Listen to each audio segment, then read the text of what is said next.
We say in the Birkat Hamazon very often, Harachaman mi'efarnesenu bechavod, v'lo be'bizui, v'nachat lo b'tzar, v'revach v'lo b'tzimtzum. And some say, Harachaman mi'efarnesenu bechavod, v'lo be'bizui, v'chetev v'lo b'tzur, v'nachat lo b'tzar. Same idea, same concept. Hashem, please give us parnasat, please bless us with abundancy, with a lot, with heter, not with isur, with ease, and not with any suffering. But the question stands: what are we actually? What are we praying for? Why do we have to mention the isur, the heter la isur, v'nachol v'tzar? Obviously, it's everything in the whole tefillah. We are asking for parnasat ve'erba, for shefa, with ease. So the Rav Eliezer Papo in his Pele Yoetz has a beautiful explanation. He explains that when he was a young rabbi, when he first began his serving his duties as a rabbi, when he would ask people, so how's business, how's everything going? They would all answer, Baruch Hashem, it's very good, Baruch Hashem, we're happy, we're content, we have what we need. They come into the store, they buy very little, but Baruch Hashem. And towards the end of his years, he asked the same people, their children, their descendants, who took over the stores, took over the shops, and he asked them, how's the business, how's finance, how's everything going? And the children always answered, I don't know, it's not like it was before. Times are tough, times are much worse, we can barely make ends meet, it's very difficult. So he thought to himself, how does it make any sense?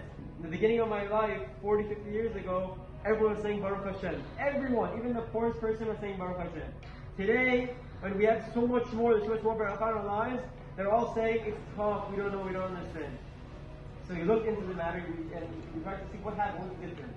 And he saw that back then, when the store owners, the managers would sit in the office, they would sit anytime they had something to do, they had a few minutes extra, they would open a Sefer Tehillim, open a Sefer Mishnayot, they would open a Sefer Halakha, Sefer Musar. And what? They would be learning, they would be reading between customers. And what happened?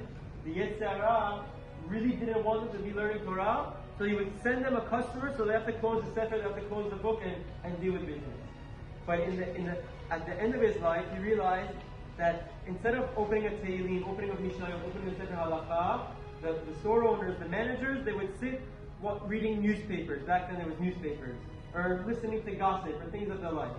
So if that's the case, the Yetzer Hara wins. Oh, there's no parnasah, and he's wasting his time on magazines, on today would be different social media things as the like. So he was telling his constituents that Baruch Hashem, it's the same, the GDP of the country is the same, maybe it's even gotten better this year. What's the difference is what you guys do with your time. In between customers, in between clients, we have free time, and you have time to steal, you have time to learn Torah, to do more mitzvot, to read Tehillim, to learn Mishnayot, everyone on their own level. They said back then, your grandparents, your parents, they would spend their free time learning. And that's the zechut of the Torah, that the Yetzer Hara sent them a customer. Today, you guys are busy with your magazine, you're busy with your gossip, you're busy with your social media. Yetzer Hara is, I don't need to send you any customers. I'm happy with what you're doing. So B'ezras Hashem, we take it from the lesson that that yes, when we go to work, we have to work to put food on the table. But in those free times, between clients, between customers, between meetings, on the train, on the way there, on the way back, there's so much time in the day. Maybe we can use to open a Sefer Tehillim, open a Sefer Musar, learn some Halakha. B'ezras Hashem, in this zechut, Hashem will send us more barakah in our paradise. Baruch Adonai Olam. Amen.